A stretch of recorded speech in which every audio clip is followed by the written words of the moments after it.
In closed stance matchups, Israel Adesanya is looking to establish two strikes. The rear leg outside low kick and the jab.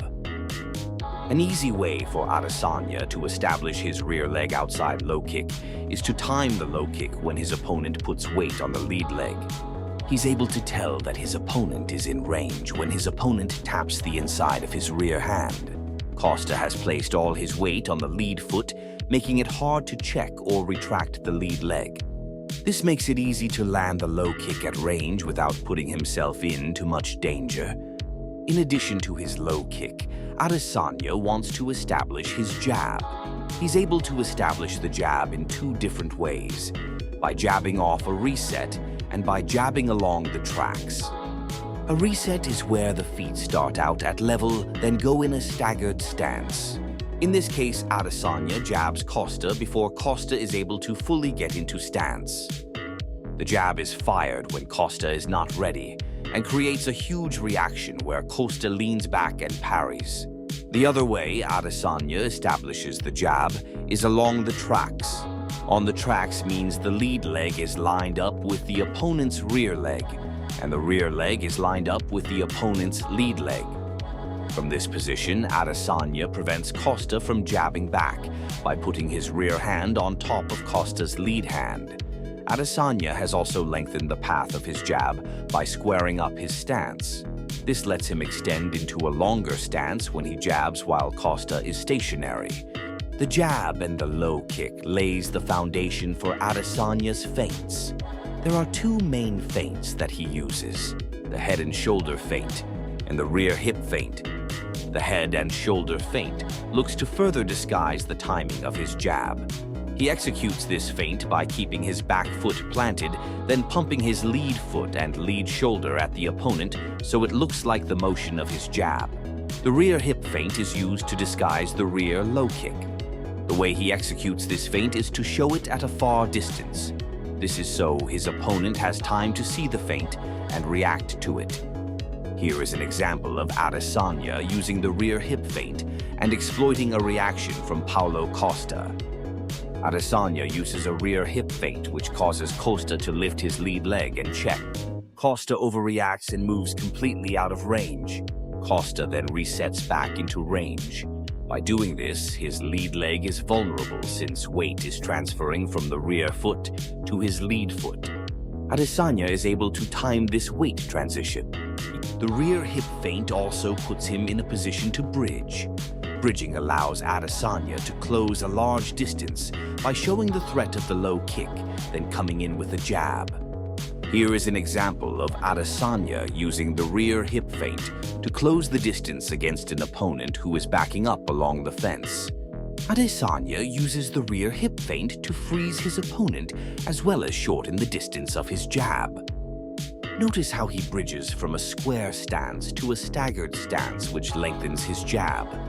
He then follows up with a right straight to the body which exploits his opponent's high guard. The jab and the rear leg outside low kick are his two main attacking weapons from a closed stance matchup. However, he can hide his stance switch by using the step-up inside low kick. From this southpaw stance, his weapons change and starts to rely on the classic southpaw triple attack, which includes the rear straight, the rear body kick or rear teep, and the rear high kick.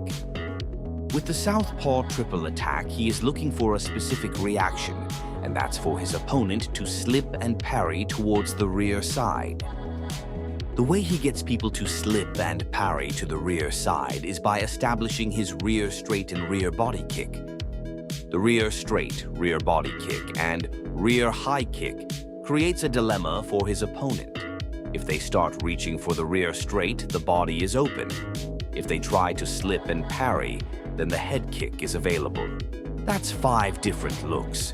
2 looks from the closed stance and 3 looks from the open stance. 5 simple weapons that make him hard to read. However, he has exploitable habits of his own. One of his exploitable habits stems from his feints, more specifically that he will keep his rear foot planted to show his head and shoulder feint.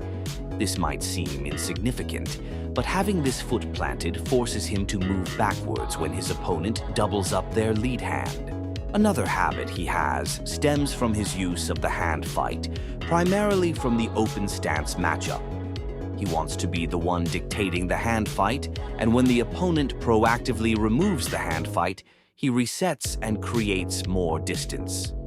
Look how Sean Strickland reaches with both of his hands.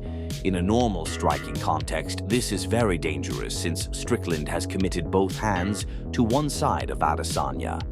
However, Adesanya does not like what he sees and removes Strickland's hands in order to reset. It's the same thing with Alex Pereira. He reaches over to remove the lead hand fight, leaving the entire right side of his body exposed. But again, Adesanya does not capitalize on this opening.